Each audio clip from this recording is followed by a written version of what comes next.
Salãmun Alaykum, everyone. So, Masha Allah, the blessing of God be here to attend another Quran study. This is absolutely a blessing from God that we're here, and there's nothing good in our part. And we should be grateful to God for this blessing. And inshallah, I'll be reading from the verse 55, Surah 38, and we'll try to finish this surah. There's a lot of material in this, if it takes longer, then I may have to stop early, but inshallah, we'll try to make it. And this heading says is the disbelievers feuding with one another. Verse 55. As A'udhu billahi minash shaitanir rajim, seek refuge in God from Satan that rejected, in the name of God, most gracious, most merciful. As for the transgressors, they have incurred a miserable destiny. Hell is where they burn. What a miserable abode. What they taste therein will be hellish drinks and bitter food, and much more of the same kind. This is sort of like, look at these verses where God is talking about hell. And if you look at the previous verses, 49 through 54, God is talking about heaven. And it's amazing how God has created this Quran is God will take you, start a surah, and God will talk about oneness of God. And God will talk about some prophets, some stories, give you some background. God will talk about proofs. And then God will talk about heaven and hell side by side. It's like doing a pro and cons to make your decision easy, and then repeat the cycle again. So God wants to keep your focus into the main subject and not wander away somewhere else, and keep bringing you back to the same topic, And like one would read these verses like this talking about hell, and God has already talked about many times in the previous verses, and God will talk about in coming verses until the end of the Quran, many graphic images, and just to keep us going. And these we should look at these verses like the positive incentives and the negative incentives, and these are like two forces applied on ourselves. And one would agree, one would disagree, like these verses about hell, that like, for example, somebody's a believer, a righteous, even somebody has a level of certainty, would say that these verses don't apply on me. I'm a righteous person. I'm a believer. I'm going to heaven. So I'm just going to read them. I'm not going to consider this. That's a very arrogant behavior. We should always be humble to God and not take God's retribution in vain. We should always consider ourselves, like put ourselves in these shoes. Like, when somebody tells you a story, until you put yourself in their shoes, you will not understand where they're coming from. And whenever we read these verses, even as good verses like heaven, try to examine the situation and put yourself, and it'll give you like a positive force. It will encourage you. It will motivate you to go and work righteousness. And when you read the negative verses, we try to put yourself, imagine as best as we can. And if there's a place somewhere where you can kind of sense the negativity in these verses, it will at least motivate us and keep us going. This is like a fuel for our body. These verses, like you put gas in your car, this is like fuel for our body, a reminder, and much more. We can never understand. So you want to get best out of these verses, and so we can understand a little bit about these verses. Is the main topic from here to end of the surah is feuding. And God will involve Satan in this conversation. God will involve leaders, the ancestors, their elders who misguided their people. They will be involved in this, and people who follow them. And how main topic is feuding. They will be like calling each other name and whatnot. So here are the peoples in verse 55, the transgressors, those who cross God's limits. They're God's commandments, they don't listen to God, they disobey God. These are the transgressors. They disbelieve. Even transgressors would have all sort of things involved, even hypocrites. These all in one word, transgressors. and God is talking about they have incurred a miserable destiny. And then God says about hell is where they will burn. And we can never imagine what a burn in the hereafter would like be. Imagine just opening a stove when you bake something and the hot air blows on you. I remember passing through Arizona in August, and just to put a gas in the car, I had to get out, and it was you don't want to even stand outside. It was at like 110 degree, or maybe 120. I mean, you just imagine for just few minutes, and we can imagine somebody can just think about it, that being there forever is not a day you will be spared. Like, at least give me one day off. No, every day, day after day, in a miserable situation, never ending. Imagine like working in a tough environment every day. And here in hell, you'll never get used to it. And God tells us what a miserable abode. And God describes it as a miserable abode. And God talks about what they taste therein will be hellish drinks and bitter food. Where did we see that word coming up? Hellish drinks and bitter food. We saw that in the verse 62 and 37. God gave us a very vivid picture of this situation. There's a tree in the heart of the hell, and there's the fruit will be like the head of devils, and they're so bitter that you don't wanna even consider eating it. But people will be so hungry that they will be forced. Their belly will be forcing them to eat them. This is what the kind of picture we get. They'll be so hungry, and they will drink with hellish drinks. So amazingly, when God, the way that God designed the Quran is, God mentioned the bitter food and hellish drinks in this verse, and then God jogs our memory, and this just one verse, hellish drinks, and you will like think, okay, like a flashcard, you will like think about, okay, God has talked about it in verse 37, and there's again I see that verse. You probably will, even reading one time Quran, you probably won't forget where hellish drinks and bitter food is mentioned. If you want to discuss this someone, this will pretty much, and then God will talk about bitter food, if I think 4 more times in the future, coming up verses in the next surahs. And so you will never forget. There's a tree of bitterness. There probably be more than other kinds too, but I remember one tree that's called the neem tree, and it grows up in like Asian subcontinent. I remember we used to have a tree, this tree in our neighborhood, and it's a giant tree, and we, as a kid, we used to climb on it, run around, and the leaves are so bitter, but they have so many health benefits, and they have small fruits on them, and they also are bitter. And once in a while, we would like boil the leaves and make it like almost like a tea out of it, and the taste is so bitter that you almost gonna vomit. But we will gulp it down fast and flush it with water, because for the benefit. If there was no benefit, we don't even want to touch it, but we'll drink it. And because how we like to eat tasty food, we don't want to consider eating our broccoli and veggies. We ate them because they're health benefits. But imagine all this taken away from you, and all you have left is this tree. Imagine, can you eat broccoli and veggies every day after day after day? You'll be like, get tired of it. And these don't even taste bad.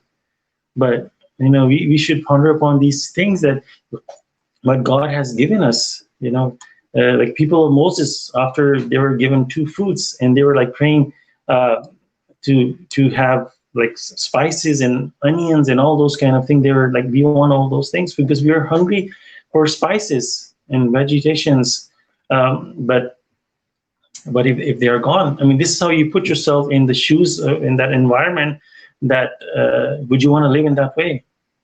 We eat meats and steak and chicken and shrimps and all those kind of tasty, delicious food. We are hungry for those. Imagine if that is taken away in this world.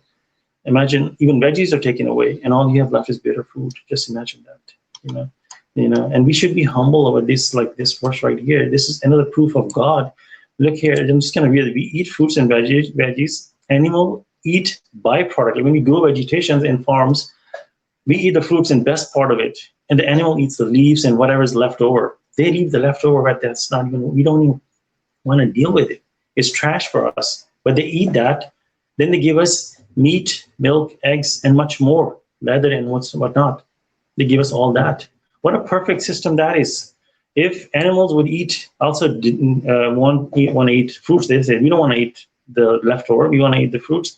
Imagine, I mean, how expensive meat and egg, we will have to produce food for them and for us. What a perfect system that is. Nothing goes to waste. Is it a coincidence? Is it evolution? You know, people call about atheists and all that stuff. I mean, what a perfect system. And one would think that, you know, it just cannot happen by itself. So here, and then God says much more. We cannot even imagine what much more would be of the same kind. Would there be, you know, we know certain tastes, sweet, sour, salty, spicy, and hot, and bitter. There may be more than these tastes that God did not introduce to us. There's maybe different kind of other tastes that even heaven that we don't even know yet. And we don't even have taste buds for that. And God will introduce these new tastes for us, probably, and probably the same thing in the hell. So we should be always reverence to God and understand and be grateful. Grateful. I mean, when we sit down to eat our food, we should always be humble to God. And, you know, even whatever we eat, God is, you know, whenever you eat meat or anything, we should be humble that, you know, the animal has sacrificed a submitter has sacrificed his life to give us food, and not take these things in vain. And these verses are not just for anybody. It's actually, it really benefits the believers. And this is like, I mean, I just drew a picture here earlier. I mean, that's like a 4x4 truck. You know, imagine these forces. The rear wheel is providing you push force, and the front wheel is pulling the truck. It's like the positive incentive here, and there's a negative incentive. You're running away from hell and you're running towards heaven. And with these two forces upon your body, you know, you can continue to move forward. And one would also argue why God talks about such a severe punishment, because we don't understand how gross injustice is idol worship. And we will learn a little more about when the feud of with Satan that's taking place in the coming verses, and we may come to more and more understanding that why idol worship is such a gross injustice. I mean, the status of God is, we can't even imagine. We learn from the Quran that oceans times 2 worth of ink is less than the word of God. This is an important information for us to ponder upon, you know. And so let's go to the next verses here, 59. So again, God continues, it says that this is a group to be thrown into hell with you. They will not be welcomed by the residents of hell. They have deserved to burn in the hellfire. The newcomers will respond, nor are you welcomed. You are the ones who preceded us and misled us. Therefore, suffer this miserable end. They will also say, our Lord, these are the ones who led us into this. Double the retribution of the hellfire for them. So this is where all this taking place. You know, God knows the future. God exactly knows what's going to happen in the hell. We don't know the future, and many times God talks about the future in the Quran, like hell and heaven and the future events that are coming up in a past tense. Because imagine, like, for example, 50 years down the road, people will go to Mars, and someone has ability to travel to future in 50 years and then coming back to present time. How this person will talk, this person will say, people went to Mars. And you will say, it never happened. But this person will say, people went to heaven, in past tense. God talks about past, and God knows the future. And God is literally taking us a ride into the future by writing here, telling us what exactly happened. And if you believe in the Quran, every word of it, then you know this exact thing is taking place in hell. And here's the word you, if you look at this, and I think this is reference to devil. God is now including him into the conversation, that this group, there's all this group, transgressors, everything, they will be thrown into hell with you, and he's going along with them. Remember, okay, we can discuss that. I don't want to confuse you, thinking that too early. they will not be welcomed by the resident of the hell. So there are people, the residents, they're already there. It's possible these are the people, they're the leaders, they're who misguided, because that's what the common understanding is in these verses here. So they're already in hell, and then there are newcomers. Newcomers are the ones who used to follow these people, and just imagine they will not be welcome. Welcome right here. Imagine you're going to like a nice vacation, you're taking a cruise or somewhere. You know how people are welcome on every store, every door. Hey, they will smile at you, they welcome you. You feel so good, you're being welcomed. And even if they don't welcome you, there's nobody even talking to you. You walk into the nice vacation spot or somewhere, and nobody even welcome you. You're just happy to be there, but they will welcome you, right? And it makes you feel more even better. And so if you take out the part of being welcome, you still be happy to be there. But if it's a worse place, and just imagine everything is reversed, that it's a worse place and people are not even welcoming you. You don't want to be there, and here people are yelling at you. They don't want to even see you. You know, I mean, it paints a very horrible situation. You know, and God tells us, and people, they're going to heaven, angels will be coming from each door, I'm just paraphrasing, and welcoming them. I mean, they're already welcome, and here their residents will not even know. And what is the response of the newcomers? Who will say, "No, you are welcome. You don't are welcome. We are not been welcoming you." And the newcomers, they are the followers probably. They used to love these people on earth. They used to stand up for these people. They used to salute to them. They don't want to even hear a negative word about them. You call their idols or you call their leaders something, they'll get upset in this world. But imagine in the hell, they're calling them all sort of names. They're upset. They're really, really angry at them. What are they saying? You are the one who preceded us and misled us. Therefore, suffer the miserable answer. They're literally yelling at these people that you are the one caused this. Now you suffer. You know, and to the point. And there was a very good point Robert made on the messenger, that people will be praying to God, worshiping God alone in hell, and this is very saving. They will be calling God our Lord without any idol worship. They will not be calling anybody they have been idolizing beside God. They'll calling God our Lord. These are the ones who misled us. Double the retribution of the hellfire for them. They won't be nice to them. And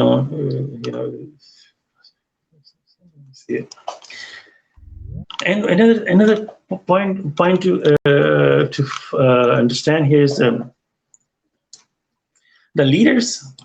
They may be upset at their followers. They may be upset that why did you follow us so easily? If you have put us a little resistance against us, we may have changed. So basically, the leaders and the followers, they've been feeding each other. Yeah. Like Pharaoh, when Pharaoh was calling him God and this and that, I think my connection is lost here, but I think I'm on the audio. So if you think Pharaoh's people would have stand up with Moses, and all of them would have said, no, we don't want to believe you, that you are God and this and that, things might have been different situation. So basically, they've been fueling each other, and I think my connection is lost on the computer, but I'll come back as soon as it's working. I can see on the okay. So this is how it's gonna be. People will be. If you have the ability to change, if you're following a certain pathway, and you cannot blame at the leaders, that you are the one causing it. You have the free will, you have the power. If they're forcing you, you cannot leave. And God says, my earth is spacious. If you go out there, but if you choose to follow them, and that's all your own. That's on your own, and you have no one to blame this but yourself. And then, okay, so the verse 62, and the subheading is surprise. They will say, how come we do not see in hell people we used to count among the wicked? We used to ridicule them. We used to turn our eyes away from them. This is a predetermined fact. The people of hell will feud with one another. Say, I warn you, there's no other God beside God, the one, the supreme, the Lord of the heavens and the earth, and everything between them, the Almighty, the forgiving. So here, they're surprised, and they should not be surprised. There are two elements to surprise. The first element is that when in this earth, there will, like, people will come, like when we all have experienced similar situations where people will mock you, they will make fun of you, they'll call you name. Here comes the person who's following his own opinion, they will call you all sort of things. Some will openly insult you, some will make fun of you, some will just respect you, and just in hell they will be surprised, where are these people? They used to come to us, and God is telling us that they used to ridicule that, they make fun of them. Fun of who? Who says worship God alone, worship the one who created you. And we'll read in these, we just read these verses. You used to make fun of these people. You turn your eyes away from them, and don't worry. And as we learned in the previous Quran studies, that the people in heaven will visit the people in hell. So they won't be surprised too long. They will come and visit them. Don't worry, it's coming up. They'll come and visit you. And here we've learned that God's immense power, that God knows the future, and that this is a predetermined fact, that people of hell will feud with one another. This will happen, and they probably will feud on a continuous basis. They don't even want to see each other's face. They can continue insulting each other. I mean, how much insult we face in this world? When somebody tells you, "Oh, you worship God alone," or this and that, how long that is? Very short. The lifespan is too short. I mean, imagine the speed of light. I think I wrote it here somewhere. Speed of light is nothing compared to speed of life. Life with L-I-F-E, life. When compared to the hereafter, there's no comparison. This life will pass by in just a very short time, and what is coming up is, so imagine you are continuously on a routine base being insulted. And why did you make fun of this? They say there is one God beside God, and the one and supreme, the Lord of the heavens and earth, and everything between them, the Almighty, the forgiving. For that reason, you used to make fun of them. So this is what he's saying. This is saying through the prophet, tell them. And similarly to us, like you warn them. There's a prophet is saying to the people, and you are saying to whoever you want to say the message to. You can do the same thing. That I warn you, there's no other God beside God. When you put somebody else's name next to God, you are putting someone next to God. There is no other God beside God, the one and supreme. This will be more and more clarification on the part that how idolatry is gross injustice. The Lord of the heavens and earth, who created everything. There was nothing in existence. He brought everything to existence, all these spaces and universes and everything you see. Nothing did exist. He's the one who did it. And you're gonna go against his will to put people next to him. Now you see the picture of being idolatry, why it's so gross injustice. So this will be the one element of surprise, that they will not see the people they used to make fun. And the other element of surprise is, say, I warn you. I warned you already. So in the hell, if someone finds themselves in hell, and then are you surprised? I mean, you already knew that's coming up. There was a very funny clip from the Saturday Night Live, or one of those funny shows, that this person had been smoking all his life. And so he was in the hospital, and doctor told him that he was diagnosed with cancer. And there's an old lady sitting on the next bed. And so this person who's diagnosed with cancer is surprised, is shocked, his mouth is open.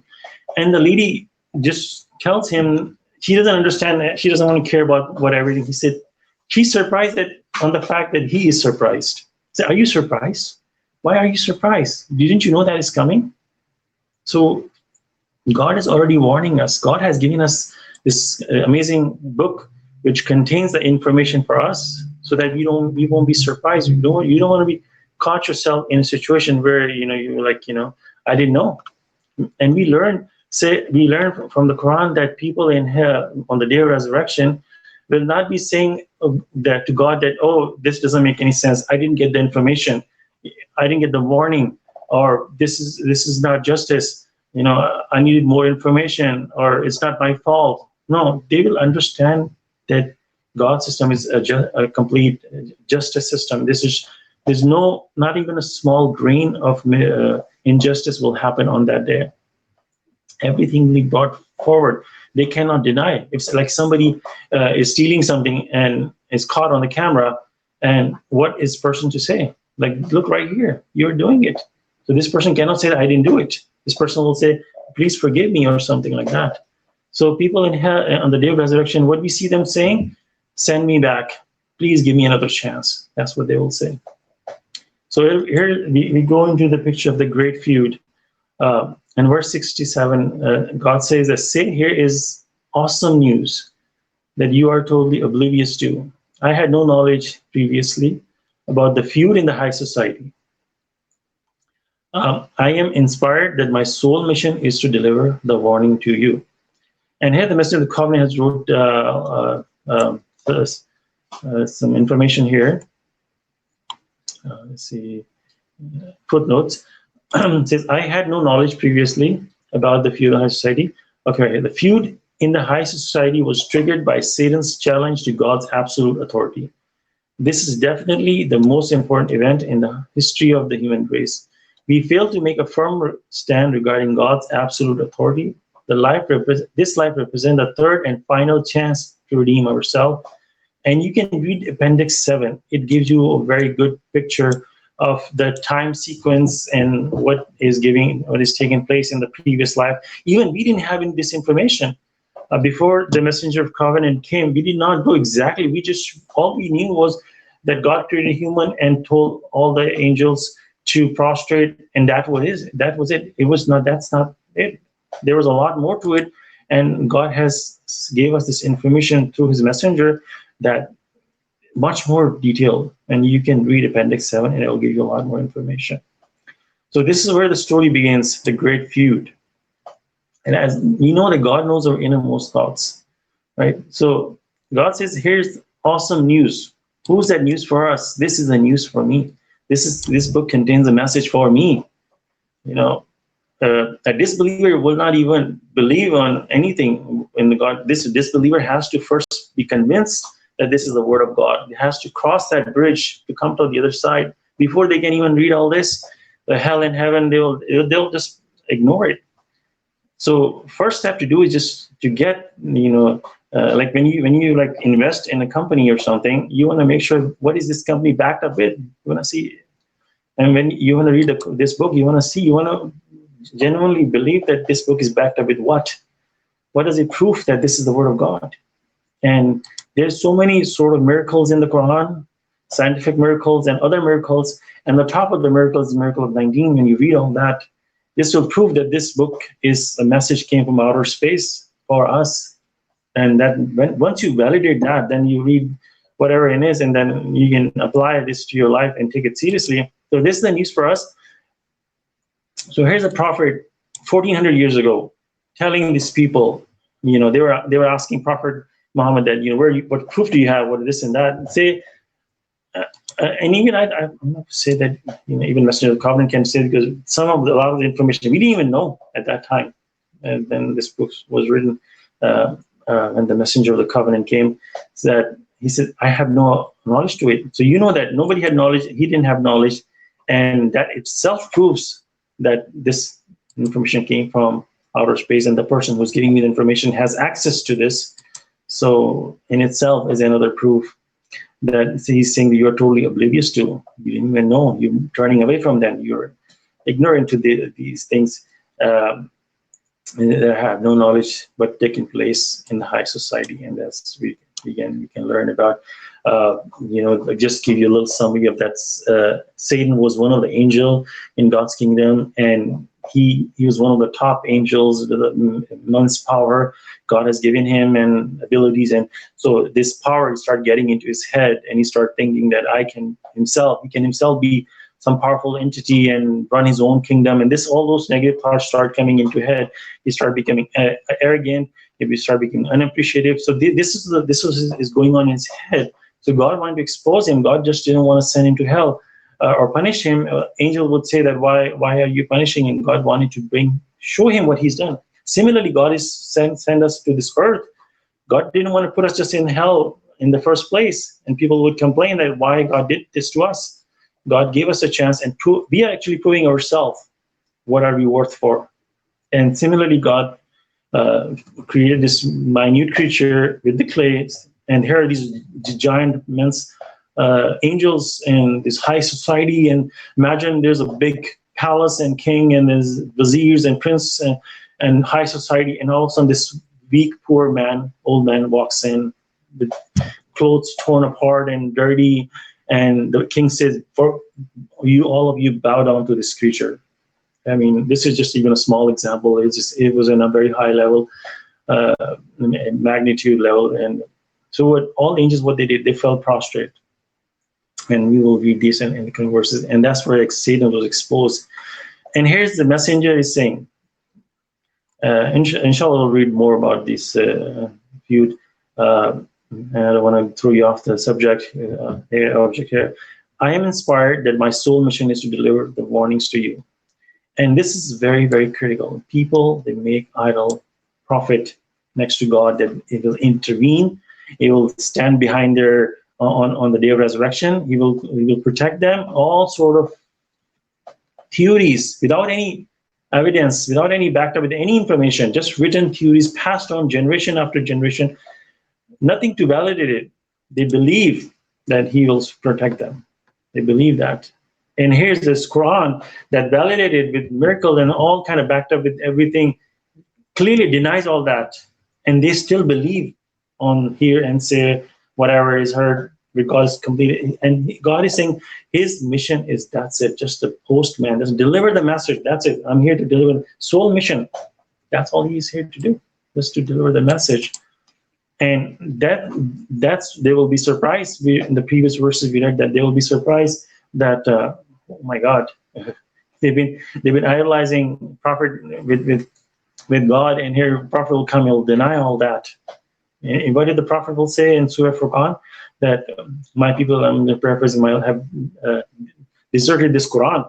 He won't say anything else. My Sunnah or anything else. He said my people have deserted this Quran. Didn't mention anything else. Doesn't it give you a clue? I mean, ring a bell in your head, something. If you believe in this Quran, then this is what it says. Nothing. We come to this world without any past memory. We don't know what happened in the last life. God has taken that away for a specific purpose, so we can start fresh, start new, without any memory in the back. This is God giving us a fresh start. Okay, like your credit is screwed up, like your credit is in negative maybe, and what if the bank says, okay, we'll give you a fresh start your life, we'll wipe off your credit, and you start. God is giving us a new start here in this life. We have no memory in the past. Remember the movie, The Bourne Identity with Matt Damon? This person was like all of a sudden doesn't know where he come from. He worked through step by step to learn who he was, his true identity. But we live in this world, it's not our identity. You're an accountant, you are a doctor, you're whatever you are. This is not who you are. Your father, you're this, and these are just the role that has given to us for temporarily. True ourselves is someone else. And we come to this world without knowing who we are, and God had made this very easy for us. God explains in verse 51, 56 why God has created us and the jinns. And God has made this is actually a mercy from God, that God gave us this Quran, and God has made our work easy. What if God didn't send us the Quran? In Surah 21, God tells us towards the end that this is a mercy from God, that God has given us the book. God didn't have to give us the book. And imagine how hard would it be to find out who we are. And here God has given us the information. All you need to just link the connections from starting from scratch, verifying this is the book of God, verifying the miracles and all the step-by-step learning, and then getting to the information and towards and know who you really are. We are not what we see in the mirror. That is just like you look at yourself in the mirror. That's just a clothing, that we're gonna shed this. And when it says here that this is the third and final chance, we just write it here. So this is the third and final chance in this world. What does mean third chance? Right here, I'm sorry. Third and final chance. What does mean by third chance? The first chance was given when we were in heaven, and God put us in heaven. We were happy and everything was going good. We should not even listen to sin. So we made a mistake. That was my first mistake and chance. I think that's my understanding. And you can correct that on if there's something wrong. And the second chance was when we have offered to repent before coming to this world. We missed that too. We didn't repent. We became arrogant. We said, no, we want to prove to you, God, that we will worship you alone. We could have repented at that point and just get away from everything. So that we missed our second chance. We made a mistake on the first and missed second. And third one is this is the final chance. If we don't take heed at this time, then then we are like, so we're speed of light versus speed of light versus speed of life. I mean, this goes by in a blink of an eye. Speed of life. If you see people getting old right before our eyes, we see ourselves day by day, year by year, is just coming every day closer and closer to our judgment. Okay. And there's anything very important to know is worst part. What is the worst part is that if you didn't have any information and you find yourself in hell, that's one thing. Like for example, if you invest in some company and you lose some money, if you didn't know anything, then you can just say, but if deliberately you not choose to look into the information and just go blindly, and when you suffer the consequences and you lose, at that time, the guilt will be higher because at that time you'll be blaming yourself that I could have done something. When you have the power to do something and you choose not to do it, then the situation becomes a lot worse and it's painful. You're blaming yourself. But if things was not in your control, like if you're driving and there's nothing you can do and you got an accident, that's out of control. But if you had the control and you still didn't do anything, the guilt and blame is in itself is worse. In verse 71, God says, your Lord said to the angel, I am creating a human being from clay. Once I design him and blow into him from my spirit, you shall fall prostrate before him. The angels fell prostrate, all of them, except Satan. He refused and was too arrogant to appreciate. And here God is giving more information about that he was one of the angels. And when God knew that he had negative thoughts in him, God wanted to expose him. So here God creates for purposely.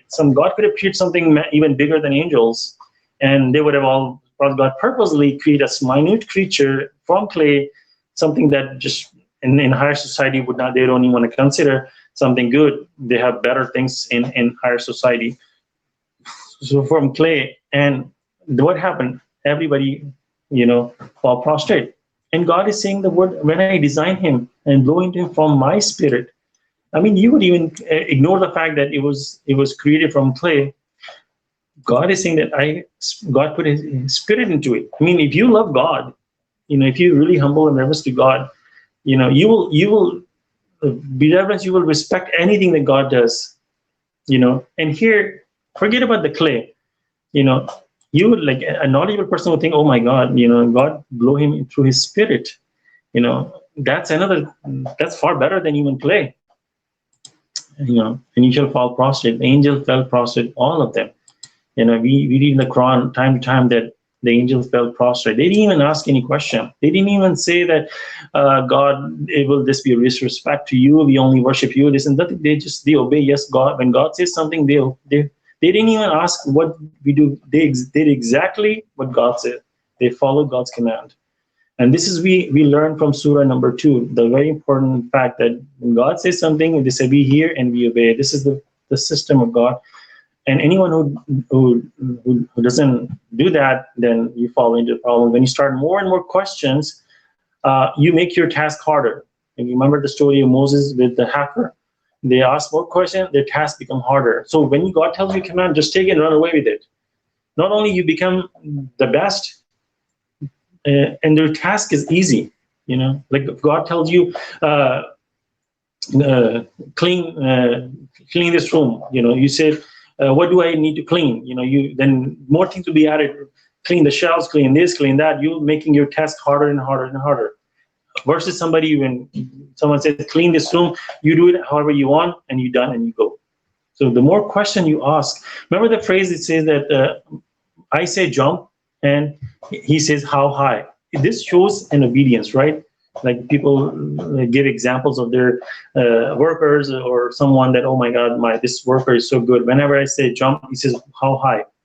But in God's kingdom, this verse has no place. When you say how high, you have fallen out of this command we hear and we obey. When God says jump, you don't even say how high.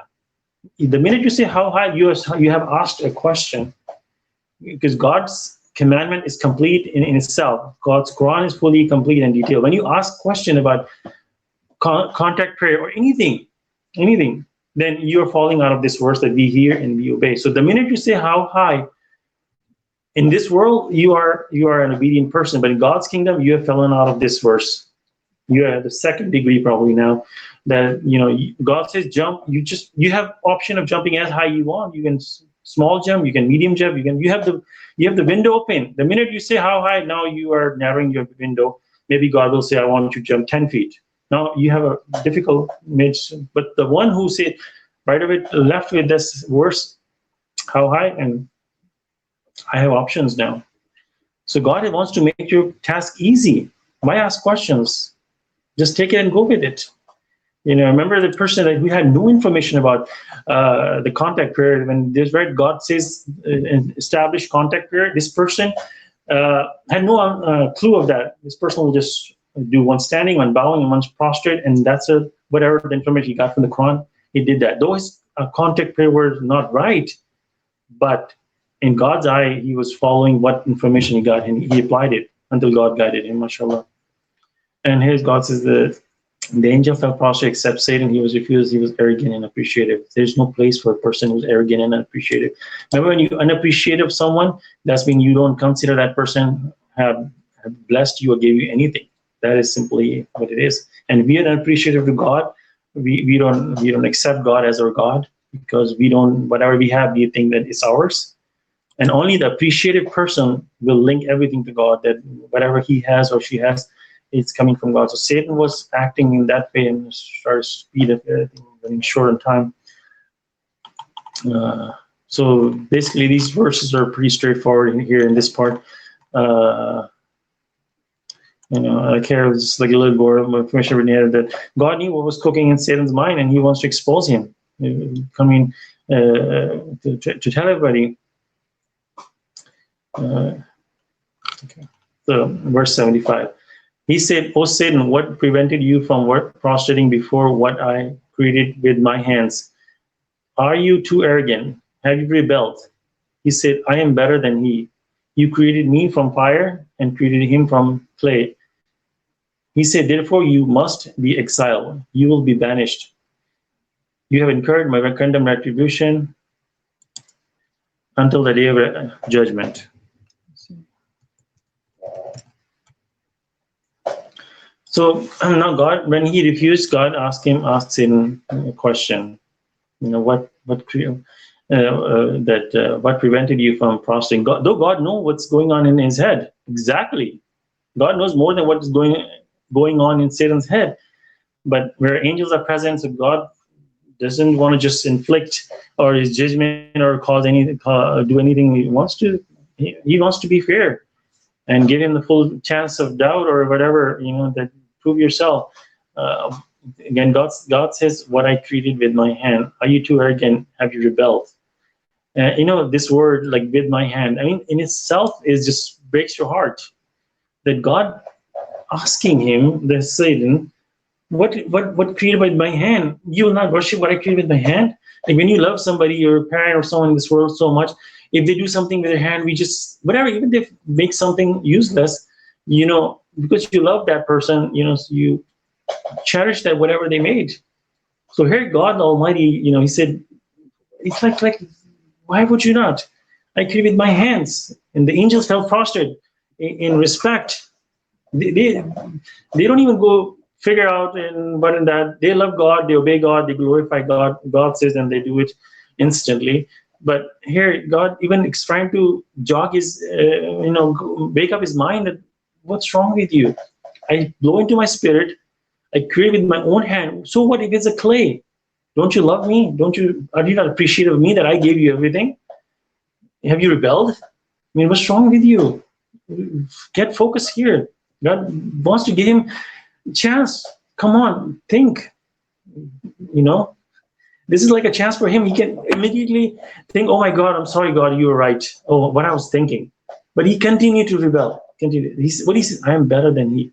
You created me from fire and gave him from clay. Let me look at God has given him a chance.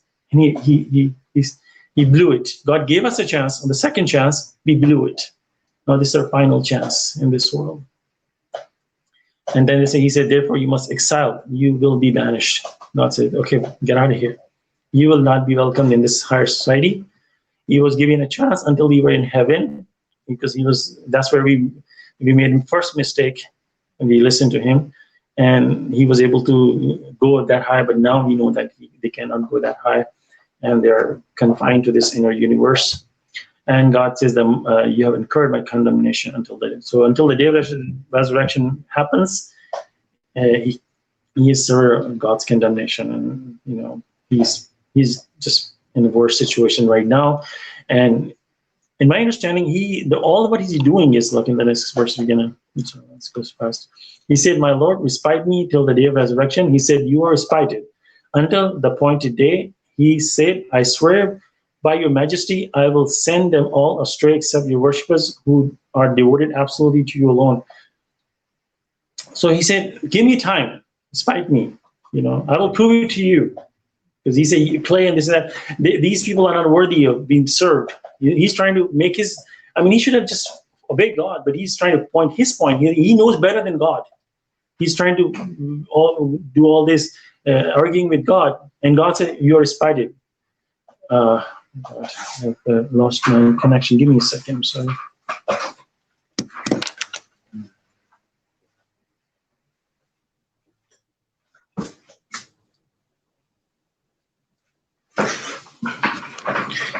So my computer's battery died.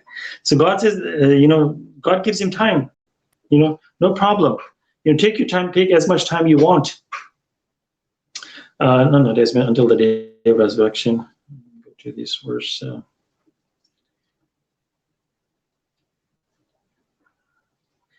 So when God says you are respited, when God says in the coming verse, when God says something, God does it. So when God gave him time, God gave him time. God gave him all the abilities. And one of the important facts that we learn is God is trying to prove to us that only God is capable of running this world. Nobody else can do that. And we can see how miserable Satan is in that fact. And these are, I think, also in appendix. I'm not sure which one is it. And it gives a much more detail that, how Satan is miserably failing in this task. So when God say that he respited, so he was given time until the appointed day. He said, I swear by your majesty that I will send them all astray except your worshippers who are devoted absolutely to you alone. So, and he's swearing to God that I will send all of them astray except your worshippers who are devoted absolutely to you alone. So he has control over those who obey him, who listen to him. He controls them. Those who obey God and absolutely devoted to God alone, he has absolutely no control over it. You are like in a circle in the center of that where he has no control. Whenever that's why it's important to learn that you come to submission, you go through submission tests. When you are in God's kingdom, you are out of his zone. But whenever you make a small mistake, he can inflict you something minor. But other than that, that's about it. But if you choose to leave God's kingdom and go back to and we see some submitters, they leave, then you're back in his kingdom, and that's the worst place than anybody other than the disbelievers. And I'm just going to stop here in these last four verses. Verse number 84, he said, "This is the truth, and the truth is all that I utter. I will fill hell with you and those who follow you. Say, I do not ask you for any wage. I am not an impostor. This is a reminder for the world, and you will certainly find out in a while." And when God says, "This is the truth, and truth that is all I utter," God does not see anything lie. Whatever God says is exactly what it is. "And I'll fill the hell with you and those who follow you." I mean, verse 84 and 85 uh, should Satan should ponder upon that. He's trying to prove his point. He's probably hoping on the day of resurrection, God will spare him because he proven his point. But here, if Satan will read these two verses, because verse 84 verifies 85. Like, if 84 is true, then 85 is also true. And Satan, no, God tells the truth. So if God says that this is what happened, God says, I will fill the hell with you. So he, in fact, no matter if he proves his point, even if he proves his point, what good that's going to do to him? He's going to hell. That's, God says it here. And say the prophet, God telling the prophet to say, I do not ask you any wage. I'm not an imposter. This is a reminder for the world, and you all will certainly find out. And this is a reminder for everyone. This book contains information for us, and we will certainly find out. And inshallah, I'll stop here. This is the end of the surah. And shall open the discussions or any questions, inshallah. Thank you.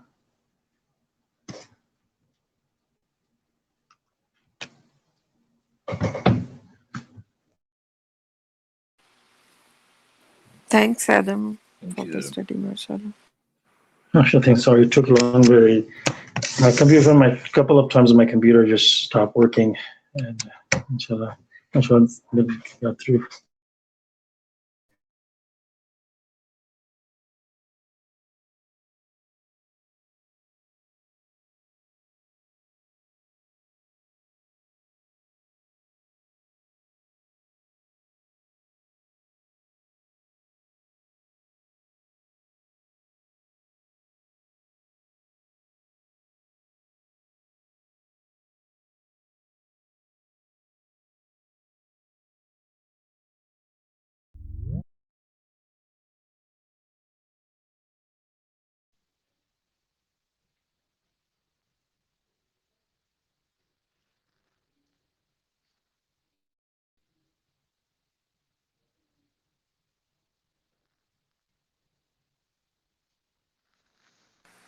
I have a comment on verse 62. And the subtitle is Surprise. They will say, how come we do not see in hell people we used to count among the wicked? We used to ridicule them. We used to turn our eyes away from them. This is a predetermined fact. The people of hell will feud with one another. This is really would be a surprise, because when you talk to idol worshippers or traditional Muslims, and they call you all kind of names, basically, all kinds of judgment is that we are the disbelievers. We are not following Hadith and Sunnah, meaning some people think we don't believe in Prophet Muhammad, or we don't respect him. All kinds of speculations when you say you cannot worship idols beside God. But so they call us wicked or whatever.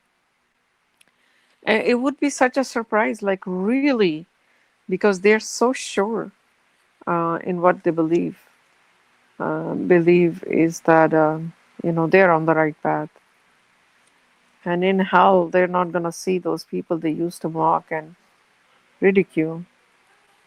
So, really, I cannot imagine this surprise, how heavy this would be. Just a thought.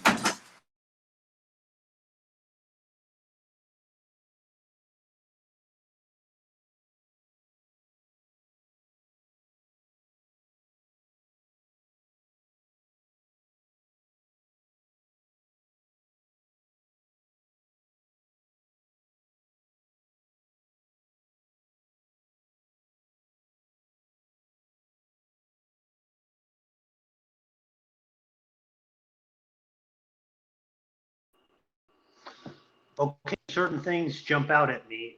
Number one, verse 55 onward, we're talking about this incessant feuding going on between these disbelievers in hell. Um, Number two, we got verse 56 that describes hell as a burning, a miserable home. Number three, we have verses 59 where they're talking about actually throwing people into hell, where they will not be welcomed. They're talking here about burning again. And the fourth point is in verse 60, we have these newcomers responding, "You're not welcome here. You are the ones who preceded us and misled us. Therefore, they say, suffer the miserable end." There's like no sympathy there. And then in the fifth point, we have verse 61. It describes their attitude, which is summed up in this idea of asking God to double up on the punishment of others in hell. It just doesn't really make any sense to me. The sixth point is that I'm noticing the disposition of these disbelievers. I mean, here they are in hell, and they're not asking for like a drop of water, which would be like gold there. They're actually focused on what I call like, well, it's hard to describe, but you notice that sometimes what's very unusual is that their ability to actually worship God and pray to Him in hell, that kind of shocking to me. Apparently, there is some downtime in hell, meaning time for which they can pray to God. But the problem is that they pray for all of these crazy things. And I mean, what does that say about their mindset going in? I think that is a pervasive attitude in hell.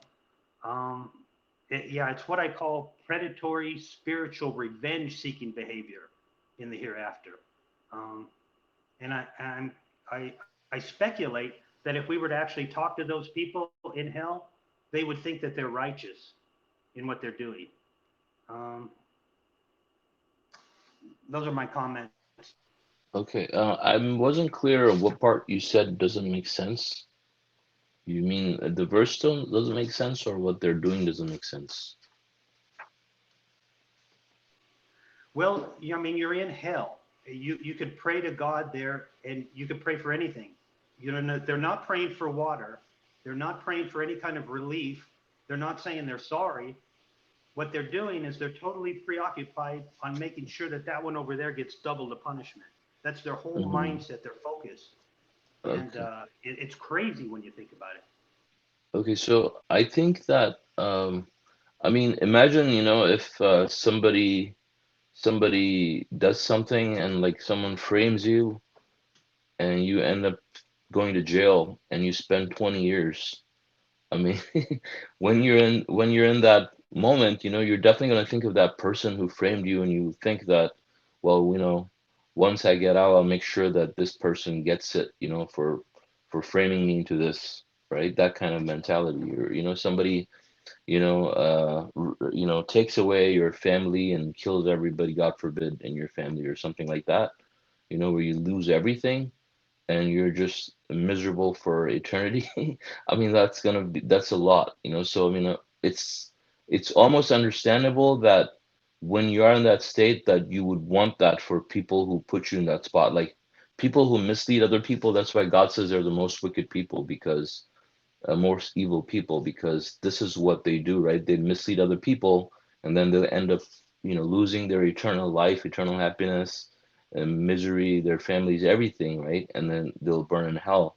Now, they will feel that evilness of all those people who put them in that spot, and they will, I mean, be blaming themselves as well, but they'll also be blaming the people that misguided them, and they would want that, and it's also like justified in the sense that, because I mean, God puts them in hell for misleading other people, for sure.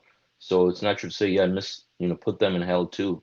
But yeah, they will go to hell too, and they will suffer because they deserve it, and that's all they're saying. Well, put them in hell too. Well, they're already in hell, both of you, in that sense.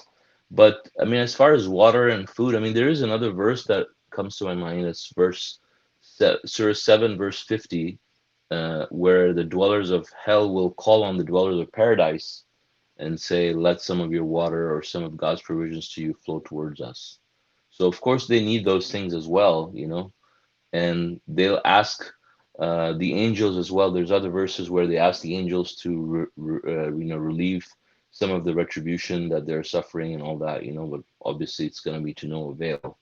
But it's just saying that this is one of the things that they'll do. I mean, if is to also, the same people that they idolized, the same people that they followed as leaders or whatnot, that they'll want these people to go to hell. Like, imagine, someone follows some leader in this world and dedicate their lives to serving their cause, and then they realize that this person was leading them to hell.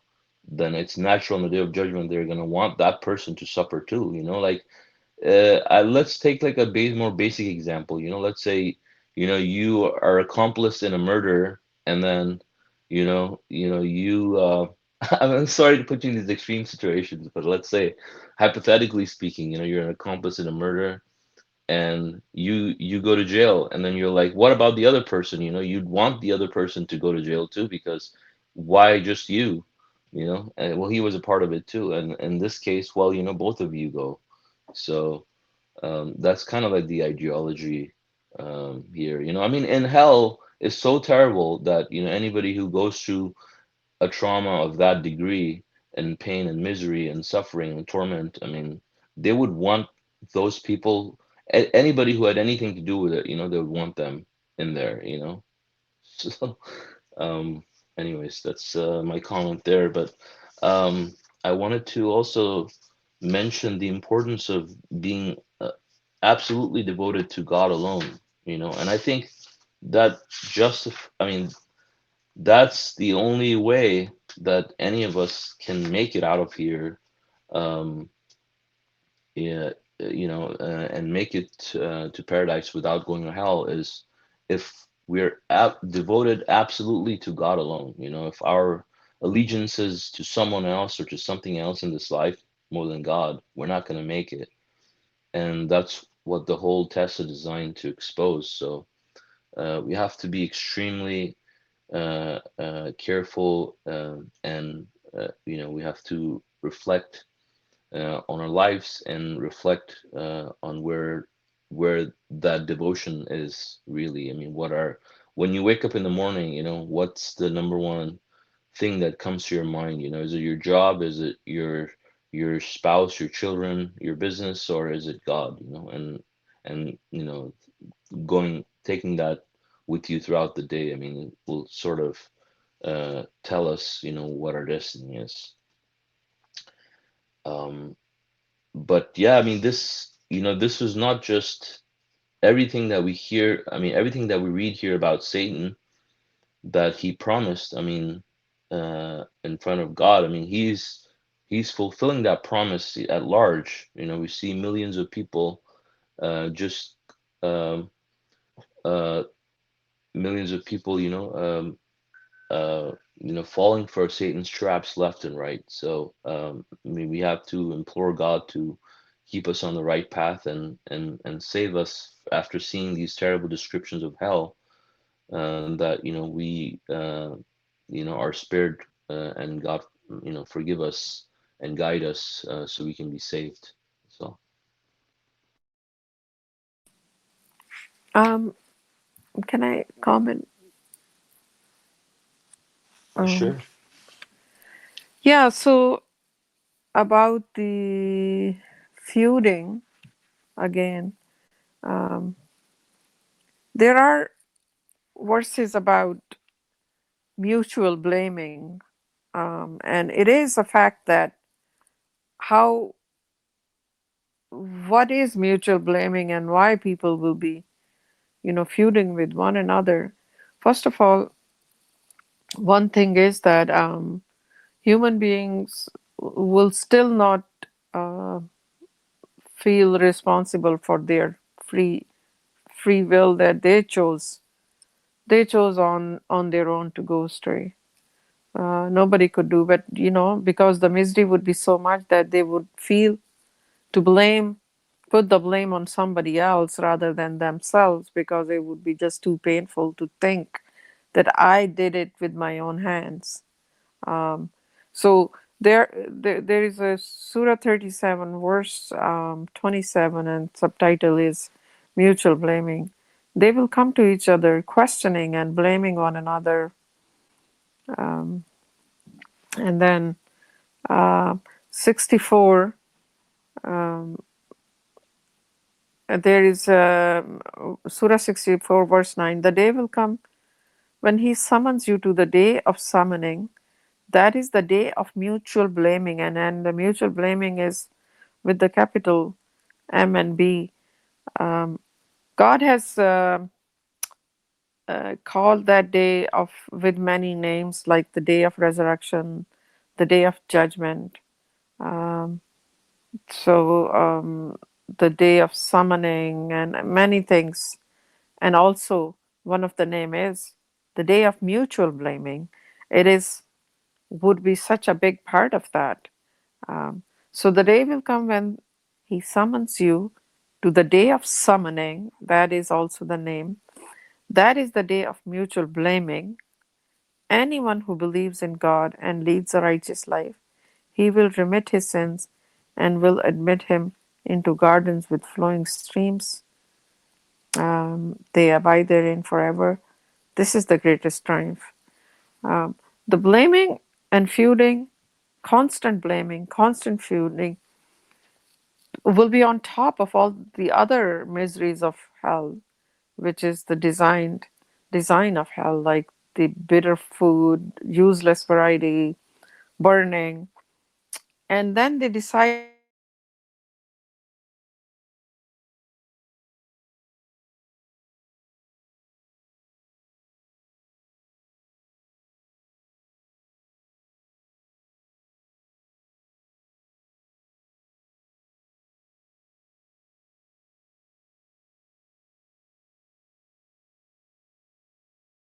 I think we lost.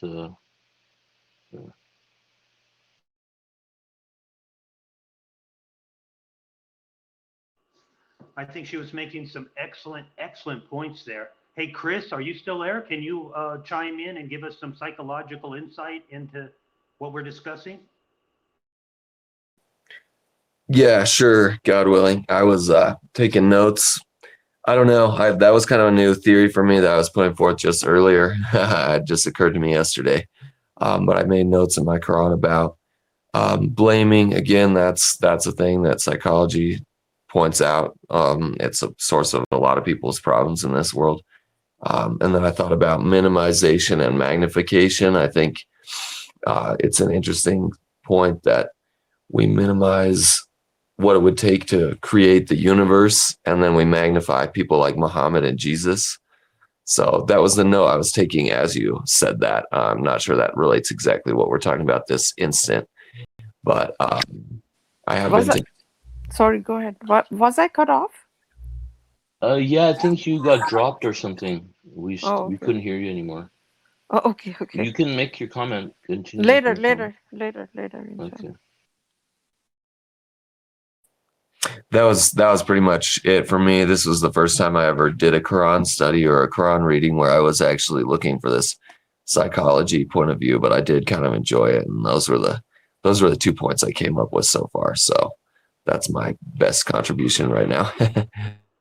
So it's a type of alibi. It's a type of psychological means by which we can live with ourselves in that situation that we find ourselves. Wait, could you repeat that question one more time? Well, I'm thinking it's an alibi. It's a way of people that are in this ultimate reality now that they're now into. It's a way of alibying or excusing their fault. I don't see anybody taking personal responsibility here. They're always so focused on the blaming. But Brother Solomon, I think, clarified it to me a little bit why there would be such this emphasis on making sure that these other people get some blame too, because they've done kind of misled you. But at some point, you got to assume personal responsibility. But psychologically speaking, we're what, alibying? I think in that situation, we're trying to excuse it. We're trying to shift blame. There's a whole psychology behind that. I was wondering if you could touch on that. Yeah, I mean, one thing that was stood out to me was that this idea of like wishing the pain on or asking that the retribution be doubled for others, like even in hell where it's unfathomably miserable, there's still this sense of like wishing it for other people. Or I couldn't qualify that or categorize that in my psychology from the lens that I was looking at it through, but I just can share that personal experience. Like before I was a believer, or I can't say believer, but a submitter, I went through kind of my own like hell on earth. And I know that blame was a huge part of it for me. I was hit a wall with my own behavior and wasn't able to get over it. And I kept falling into these pits that were getting darker and deeper. And at the deepest pit I wound up in, it was like, as all I could do was blame the other people who I thought had gotten me there because I couldn't acknowledge my own. So it's kind of like not being able to acknowledge your responsibility, right? And I guess that's part of the idea of blaming other people when you're in hell, is that God doesn't exact any injustice and the people are responsible. I mean, you get 40 years, first of all. That's a thing that I reflect on almost too frequently because I'm not that old really, but you're responsible for the decisions you made if you wound up there, and even once you wind up there, the people still are unable to accept responsibility. So it's like I can't think of exactly what you would call that when it's like that, but I guess it's just denial, right? So personally, I've been in a position where blame was a big problem for me.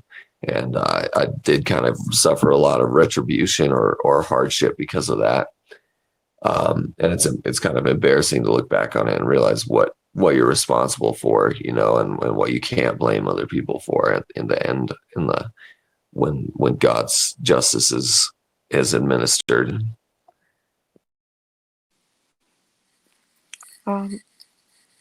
Yeah, Go ahead, God, Nada, please.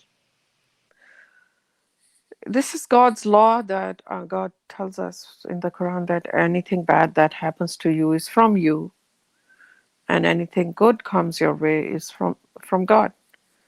But in other words, God talks about that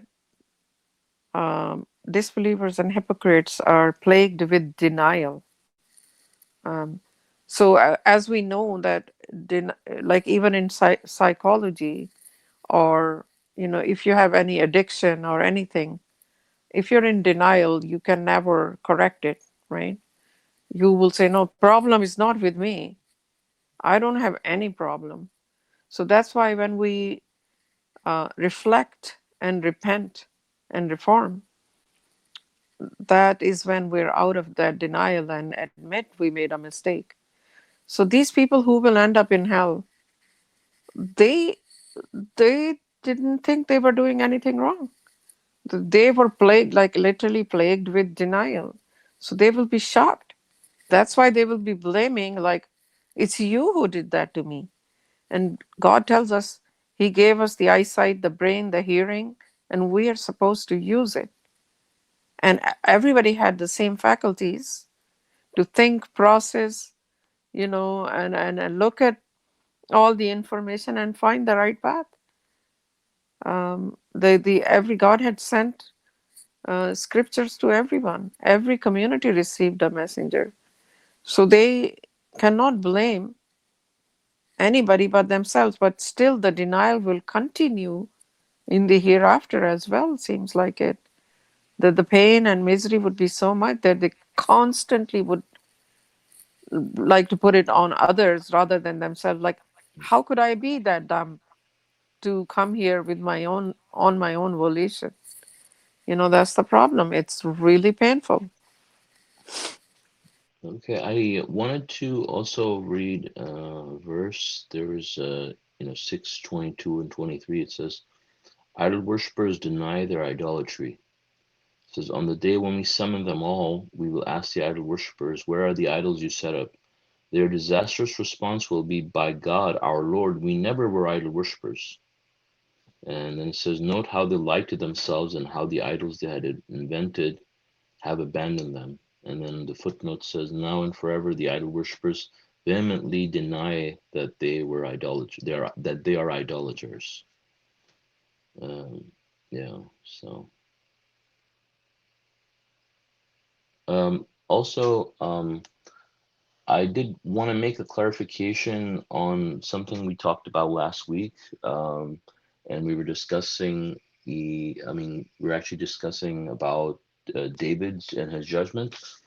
And I think I was saying that David did make the wrong judgment, and actually I wanted to take that back because I went and actually one of our brothers from Bangladesh, he was listening to the study. He wasn't really making any comments, but he was listening, and he wanted to, but I think he was nervous. But he later on, brought to my attention one of the Quran studies where the Messenger of the Covenant was talking about the exact same passages, and it came down to this subject, and he said that David's judgment was fair and very clear because he actually wanted to, he had 99 sheep and his brother only had one sheep, and by combine, he actually meant that he wanted to take the other sheep away from him.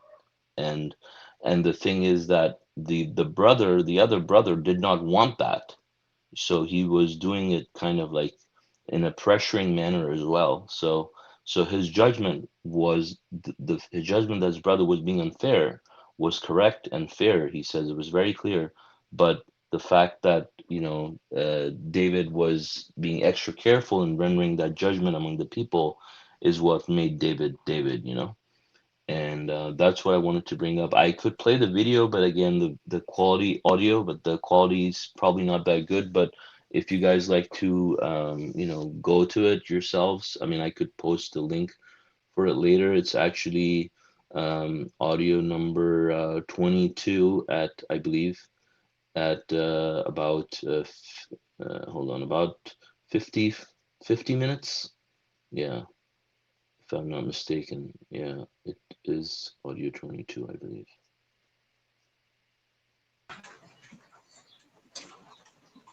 Yeah, just about that incident. God says that He forgave him in that matter. One of my thought comes into this is, though he made a fair judgment, God has blessed with him wisdom and knowledge and logic. So these skills were given to him, and when this case was presented to him, what does he say?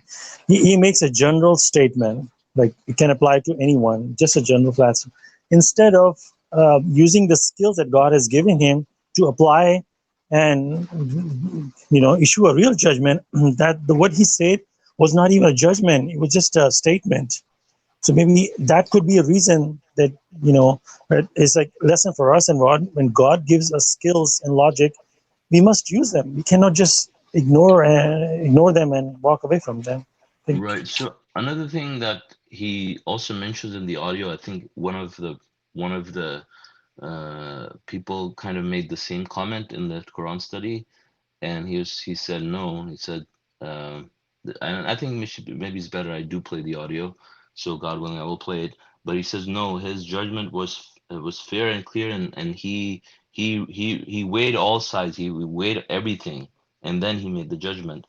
But I mean, and it was correct. So, but when it says, I don't know when it says we forgive him that matter, maybe that means I don't know exactly how that would translate, but I mean, the comments were pretty clear. So, God willing, you guys can continue. Inshallah, I'll play it shortly. God willing. Yeah, I recently came upon that verse, and I think I had even heard the explanation that there was nothing wrong with the judgment, but I was curious why it said then after that it said we forgave him, as if there was something that had to be forgiven. So it's an interesting point.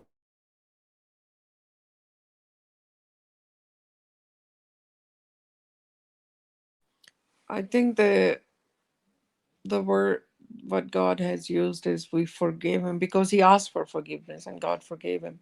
He was so extra careful that he was going over it with fine tooth and comb, fine tooth comb, and that he could have made a mistake. For him, it was maybe open and shut case, and he was quick to deliver that judgment, but still being extra careful, he asked God for forgiveness. What I take from it is that we should always implore God that and ask, in case I made a mistake, please forgive me and guide me to do better or grant me wisdom. Um, if we are confused about something, and even if we think we made the right judgment, we still implore God uh, to increase our knowledge or forgive us if we, in case we made a mistake, to never be, that we could have used our own opinion. That's what I take it from this.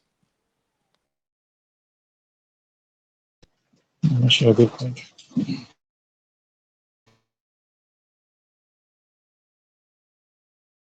I don't know. My connection got cut off when I was talking about mutual blaming. One of the name for the day, which God calls it the day of judgment, day of reckoning, day of summoning, um, day of resurrection. Um, so one of the name of that day is day of mutual blaming as well. It is like on that magnitude, the blaming would be so much. That day of blaming, God calls it in, Mhm. and Rashad has put it in capital, day of blaming, like Yeah, day of. not Mhm. only that, but we also have a surah that's titled the mutual blaming. Yeah, mutual Surah blaming. 64, right? Yeah. Entire surah is dedicated. So, God willing, I'm ready to play the audio. And I apologize if the quality is bad, but I'll play the link, post the link later so you guys can hear it yourselves. It might sound better than, but here it is.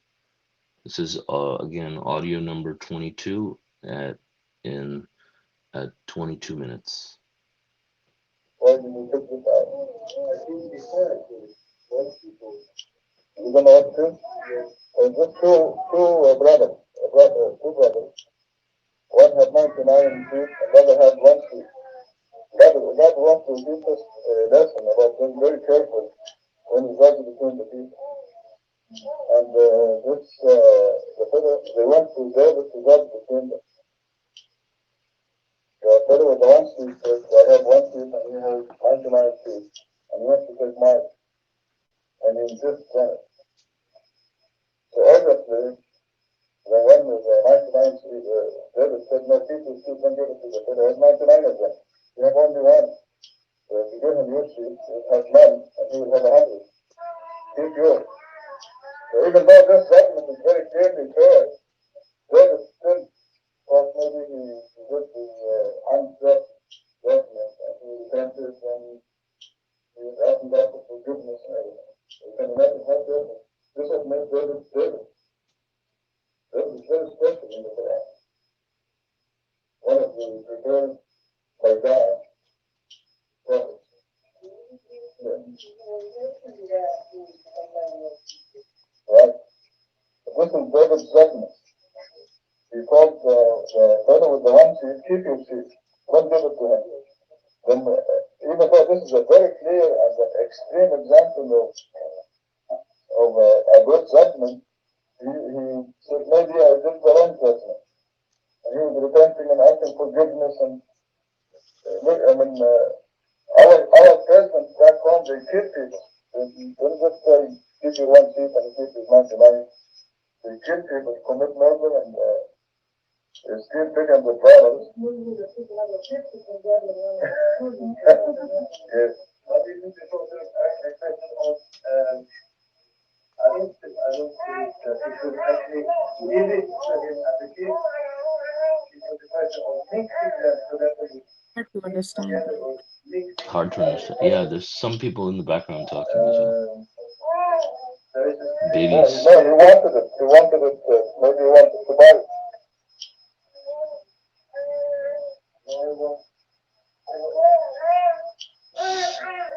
That's okay. They wanted to mix, but he doesn't want to. The fellow with the one, he didn't want to do it. That's not the point.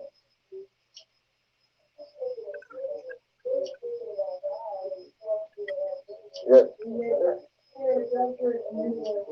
got it. That's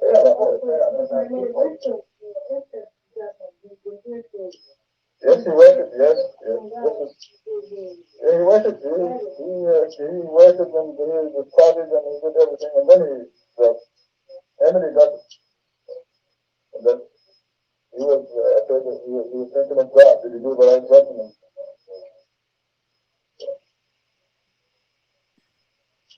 Yeah, it says, that's where he says that he did everything, then he made the judgment. So anyways, I'll post it so guys you can hear it yourself. It's not very clear, and actually in the cleaned up audio, I find it's actually harder to understand. If you hear the original audio, it's actually better. So I'll post the Which original. study is that? Which study? It's number 22 22. Okay, well, at 50 minutes. Yes, yes. here I could not understand a single word. Yeah. Oh, yeah. I think So that's what I thought. So so just you can listen to it yourself. Number 22 at 50 minutes, God willing. Inshallah.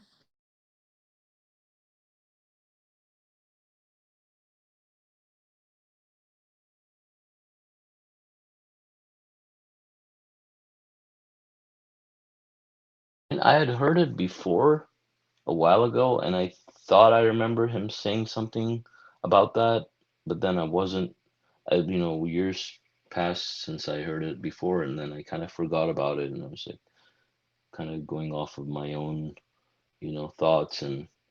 But really, it's important to understand that, I mean, he was a messenger of God, and I mean, we shouldn't be placing our opinions above God and his messenger. And I mean, what the messenger has said is the truth, and like the messengers don't really make mistakes when it comes to delivering God's message. I mean, they're human beings, and in that sense, they have the same responsibility as us to obey them as the messengers themselves.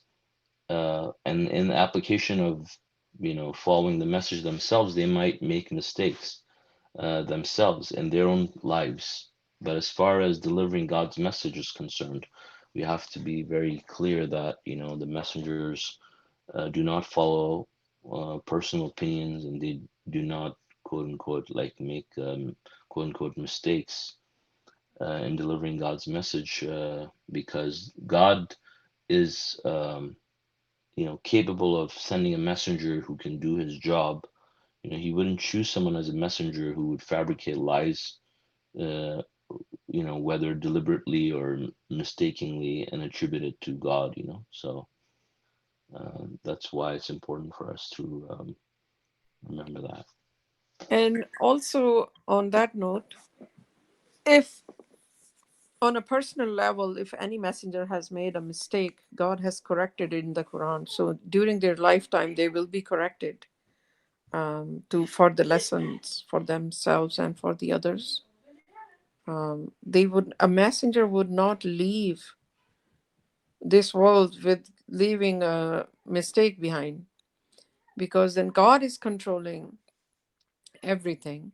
God is what kind of God is if he cannot control his messenger and let him deliver a wrong message in any kind or shape, even a small part of it? So because behind the messenger it's God, and the human messenger is a tool to deliver the message. And there is a verse, about it, that what can, something like, I'm paraphrasing, can deliver, what messenger can deliver is nothing but the truth, right? Yeah, Masha Allah. Yeah, he made a mistake on charity for at first, but God corrected it as far as the zakat goes. So even if there's a misunderstanding on his part, God corrected it before his life was term was Yeah. finished. One of the so the back to the David story, I think the important lesson, so I didn't know about this audio tape that you're saying, that he examined all the possibilities. He tried his best to make the a fair judgment. He was so careful in that part, and with such an easy decision, and he still repented. I guess then it just the lesson we learned, mashallah, is that no matter how situation is, you do your best, but don't think that you did the best. I mean, don't start that. That shows arrogant behavior. No matter what you do, you still repent, and that shows humbleness to God, mashallah. Thank you. Yeah, and I would like to add to that is that the messenger did not make a mistake in delivering the message, so he didn't.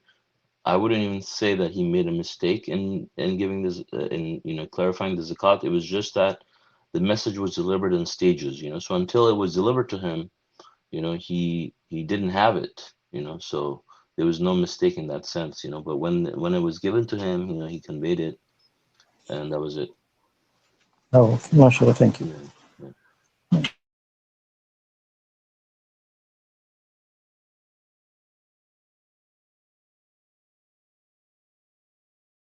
The question that it just bothers me a lot is that, like, if you logically speaking think about it, if you know, if you're doing an act and you know what's going to happen, like suppose criminal act or something that for sure you're going to suffer the consequences, and just to prove your point, who would want to put their life through all this struggle to end up in a jail or something just to prove a point?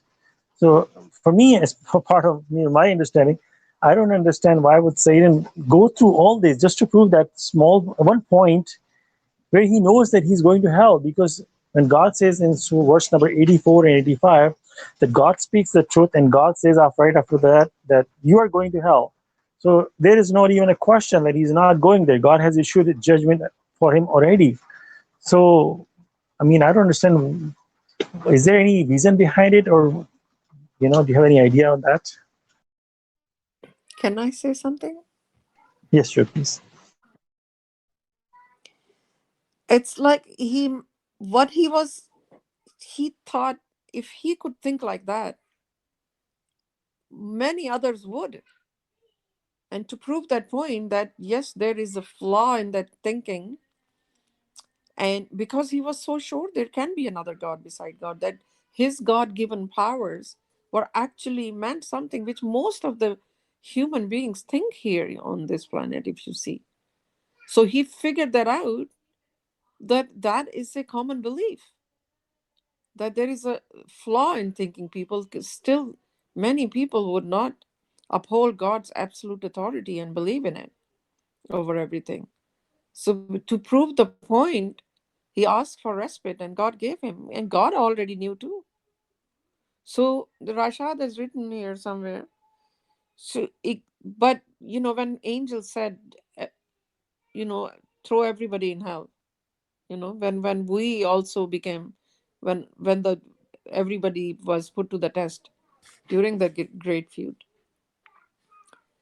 So then God said, no, I know what you do not know, that there will be very few, minority of the minority, who would be able to actually uphold God's absolute authority. And this whole existence was created to give them another chance. The other God knew that no matter what you do, they have already made up their mind. They will do the same mistake, commit the same mistake when they come to earth too. But everybody was given a fair chance to, because otherwise they will say, hey, we didn't even know how hell would be this bad. So it's like a glimpse of Satan's a little bit what Satan can do, or what if there is another God, what that God can do, you know, e- except create chaos. That's why Rashad has called Satan king of chaos, because nobody can perfectly arrange anything except God alone.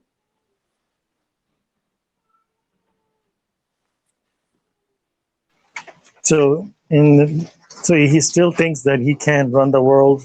He has the powers. He still deny God's absolute authority. Yeah, and he also thinks that others will think the same way, that they can be, their ego, people's ego tells them that I'm doing this. It's not just Satan. Like, this is how I think. Satan was the original rebel and he thought like that, but he knew others think like that too. So those who don't believe in God alone and don't uphold his absolute authority, uh, they think they are little gods here. If I didn't do it, I made this money. All that is the same thinking like Satan's. Whatever God given powers we have, we use those powers. If God doesn't want, we would not be able to take a step. But the human being saying, I made this with my intelligence. I made this empire of mine because I was so smart. So they don't believe that God is doing this. God has granted them these provisions. They think their cleverness made all this. So why did he say you will find most of them are unappreciative, meaning they do not. Why we become unappreciative when we do not acknowledge God's blessings? We feel like I'm doing it. Who do I have to appreciate? It's all my hard work and my intelligence. That means I'm a little God with small g. So most people, Satan was given this, a domain and constituents to prove the point, but he also knew that many people are like him. Many souls think like him.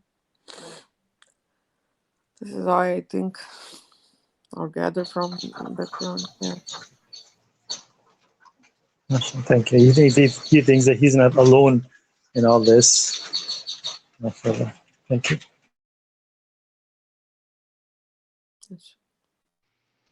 Okay, I guess anybody has any off-topic questions, I guess maybe we can talk about those. It's been 1 hour and 40 minutes since we commenced the study, so if there are any, feel free to bring them up. Yeah, I got an off topic if you don't mind. Sure. So the ninth destiny, we have this ascending and descending of the spirit and the angels to carry out every command.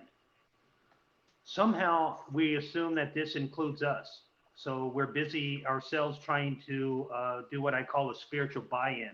We're trying to get in the extra prayers on that particular night. In my mind, the angels and the spirit, they do their thing, I do my thing. But I'm not sure they actually intersect. But it's worth a try, kind of thing. So I'll be doing that. I talked to a brother. He was saying that, well, this applies to an alternate dimension. But I was just wondering what your guys' thoughts are on that. Thank you very much. Okay. Yeah, I mean, I just want to say something. So I think what I said was that, I think you had mentioned something about using a transmitter to detect them or something. And that's when I said that we can't, they're in another dimension in that sense, like you can't detect them using a radio and stuff like that. I mean, if correct me if I misunderstood that part, but that's what I was referring to. However, if you remember, I shared the audio from the Night of Destiny from the Master of the Covenant, and I'm not sure if you had a chance to listen to it.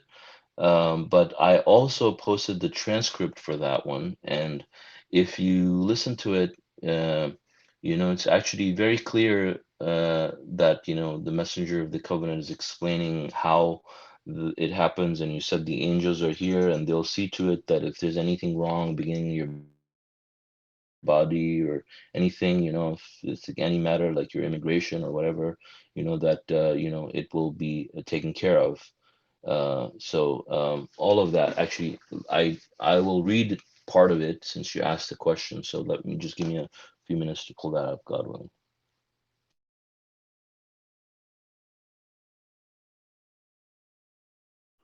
Thank you very much for talking about this. You're welcome. Masha Allah. Oh, by the way, just for the people that are listening, I was using a K2 meter. It measures electromagnetic fields, and I thought, maybe I can detect the presence of these angels or spirits in my mind, but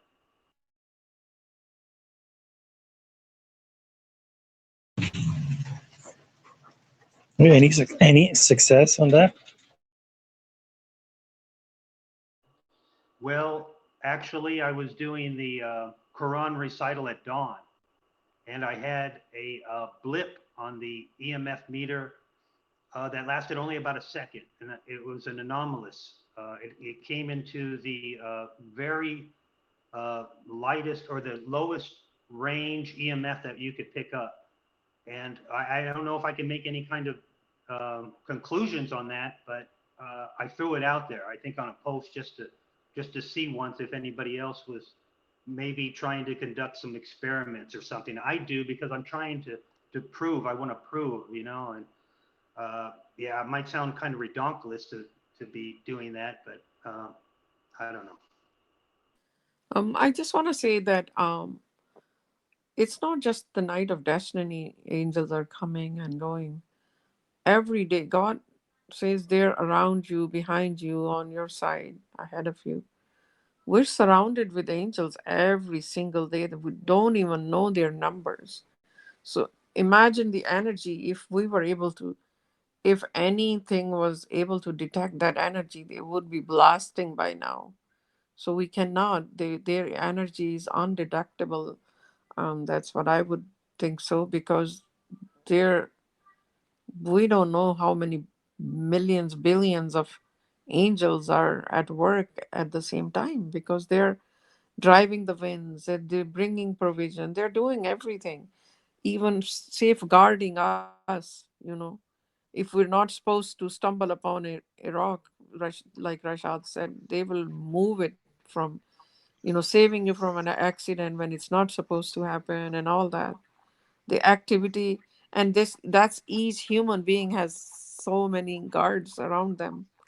And the recording angels and whatnot, and angels who are coming to take lives. There's constant activity going on of unnumberable, unaccountable angels. So Hmm. their energy, if otherwise, if it was detectable by anything, it would have been too Yeah. much chaos here. Yeah, I think, like the angels are not, we when we think about angels, we might think about someone who's like maybe like 6 feet tall or something, but angels are actually giants. So if they could disrupt the signals, I mean, all our satellites and all our radio signals, everything would just go berserk, like nothing would work. They're so huge. And God has designed this whole universe in a way that, these things are undetectable. And if you hear blips and things like that on the radio, I mean, they could be a number of interferences, could be a number of other signals, or satellite signals, or God knows, so many different types of transmissions are happening on a daily basis that I might not even be aware of. It could be a microwave, you don't even know that. So, for that matter, um, so I think that yeah, that if it was that easy, I mean, people would have detected all of that by now. And but the thing is, God's purpose, the whole purpose is, to leave that aspect of it on your faith, to believe in the unseen. So he makes it unseen, undetected. It's not like you can just the same way that you can't see it, you know, I mean, nobody can tomorrow come up with some kind of technology that you can put on these glasses and they're able to detect, oh, the angel is sitting over here, you know, because they can detect based on those radiations and some, you could create some device that would actually pick on those radiations. So yeah, that's not possible. So I mean, you know, you wouldn't be able to get any detections on that because yeah. So but the part I wanted to read though from the Night of Destiny audio is I'm just gonna read it. It's a very short part, anyways. It says, as we read in Surah Al-Qadr, at the beginning of this great night, we read that God is telling us that the angels descend in this night to carry out every command. So when they descend tonight and find people commemorating God, they will see what your dearest wishes, and they will see to it that if there's anything wrong, beginning in your body or whatever, they will fix it. God will shower you with his blessings just for commemorating his name on this great night. The angels are here. They're eager to help anybody who commemorates God. Now, as far as proof is concerned, you know, I mean, we're fortunate enough to have the Quran's mathematical proof. So it proves everything that each and every word in this scripture is a truth. So beyond that, I mean, it's the ultimate miracle, you know. So God calls this the proof, the mathematical miracle of the Quran. So this is our proof, and you know that this is the night. And I also shared another presentation the other day about the mathematical findings on the Night of Destiny as well. So it proves that it's the 27th night. And so, I mean, I don't, I don't think that, you know, we need physical proof uh, other than this. I mean, the Quran is our mathematical miracle, is physical, tangible evidence that everything we read and all the miracles are, you know, from God, everything that we read here. So that should suffice for all of us. And I think that would, if we were able to detect these things and or maybe partially see them or anything like that, that would sort of defeat the purpose of the test and would make it too easy as well, you know. Yeah, right, Masha Allah, the most important part. Like when the verse in the Quran, like how come an angel does not accompany him, and God replies, if the whole purpose, you know, uh, or Rashad has put the footnote there. The whole purpose is to believe in the unseen. Yeah. If the angels would come, or people will see them, they will come as in the shape of human. And then God said they will be still as confused. Like Abraham spoke with angels, right? They were in human shape. And Gabriel come, I believe also he would be seen as a human sitting next to all the prophets, bringing revelations.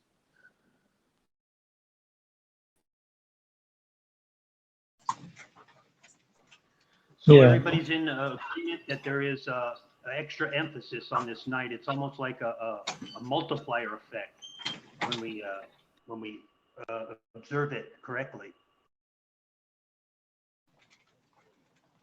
Yeah, definitely. 1,000 better than 1,000 months. This it stays in the surah. MashaAllah. And the value of this night is connected with the Quran. The Quran is such an important book. Quran is such a revelation from God, like that this was the night when it was given to Prophet Muhammad, in one night, put in his memory. The Quran is such an awesome um, coming to this earth. This book of God is the word to word from God, is the only proven evidence actually humanity has, this listening to words of God or reading to words of God. The importance of this book cannot be described in words. Like even God says, if we reveal this Quran to a mountain, it would be, trembling with reverence. Or so the whole night is so sacred because of this event. And so that is the night we commemorate God with all our heart, and we read the Quran, and it's just all about what God has sent. The final testament is so important, and so heavy. God calls it the heavy message. It contains so much information from God directly that we don't have any other example like this book. So the whole importance of this night is because of the Quran. Yeah, and a very important thing is that our absolute devotion must be with God. These are the one who will be saved. So no matter if you have been staying awake all night of destinies and whatnot, and other nights, but if you have association, someone else beside God, or you have another source beside Quran, then I don't think that's going to do any good to you, because this one sin is unforgivable. So we must uh, make sure that our devotion stays only with God. Mashallah.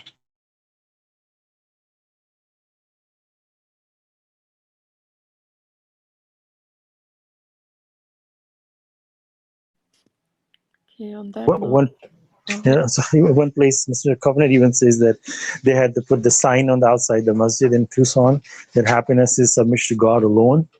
And he mentioned his one place, he said he wanted to change the happiness to submission, and he wanted to change the word submission to devotion. That happiness is devotion to God alone. He wanted to change that to that. Is I'm gonna throw it out. Thank you.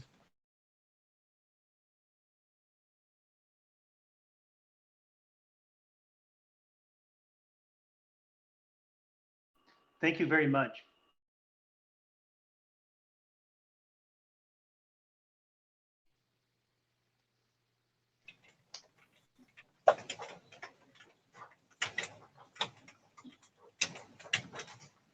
Yeah, Mashallah, Berber, we should race towards the level of certainty, because God has given us proofs to, we become a submitter, we become a student, and over time we become, grow up, a believer, gets stronger and stronger, and then you reach the level of certainty. Once you reach the level of certainty, you will see the miracles on routine basis, and when you see the miracle, you will glorify God, and you know that there's no coincidence. Like if something happens, you know that for sure in your heart that it came from God. It's just not a coincidence that something like that can happen. So God will show you miracle on routine basis. These will be far more better proof than anything else, and it will make your level of belief is already at the max. So it may not change anything, but you will constantly go in that level, and you will stay strong and enjoy the God's blessings. Mashallah. So I believe in the numerical miracle of Quran. I'm not sure I quite grasped it mentally, but I know that it is concrete proof. What more proof can you get than mathematics? But I deal with people on LinkedIn, and one of the groups that I deal with is SETI. That's the Search for Extraterrestrial Intelligence. Now, my concern with them is that they're so focused on looking for evidence of extraterrestrial life out there. They're not looking for it here on Earth. And so I suggest to them that they look for it here on Earth, and they look for it in this book. And it was in the context of a scientist saying, pose us questions that you have. And I put the numerical miracle to them, and I'm still waiting for a response. It's like people don't get it. And I don't understand how they don't get it, because 1 + 1 is 2. You can't fudge that. So when you have mathematical proof built in, superhuman, mathematically designed book like this, if you present it as evidence, it's like some people can't see it. It's really mind-boggling to me. But I'll stop here. Yeah, Robert, you know what? When I came to submission, when I figured out all this in Miracle of 19, and I was just so happy, jolly, and I was like, I'm gonna tell everybody, I'm gonna tell my family and friend, and they will be like lining up, jumping on the wagon, going with me, and they'll be like excited. And when I start telling people and family, they start opposing and they start giving me looks and this and that. I was shocked. I said, I was like, what's wrong with these people? Why not they understand? Am I not explaining well?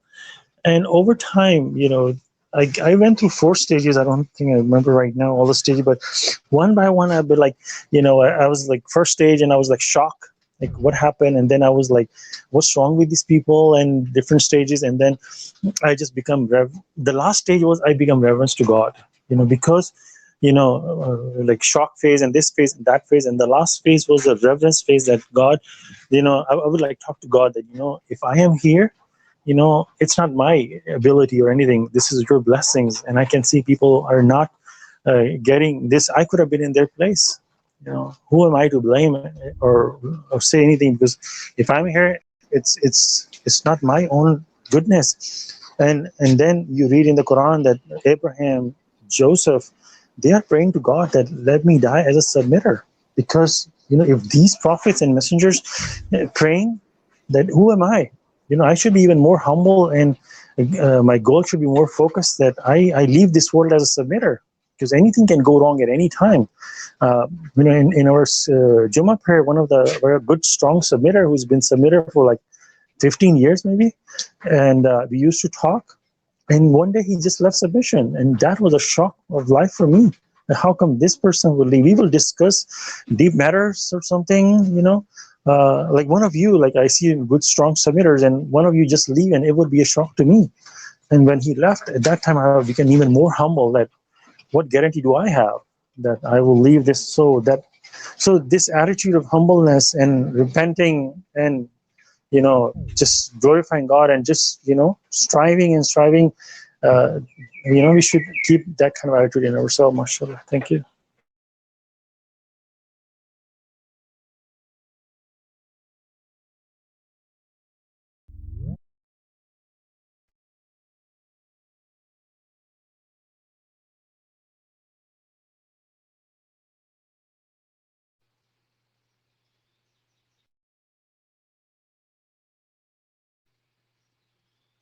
All right. Anybody else has any comments or questions?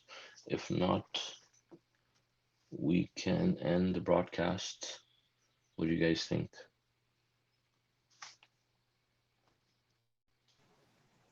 I'm okay. Okay, so for those who joined us on YouTube or on the podcast, we will also be having our next study, God willing, on Tuesday um, at 2 p.m. Pacific time, God willing. And our teacher is going to be probably me. Is it me? Yeah.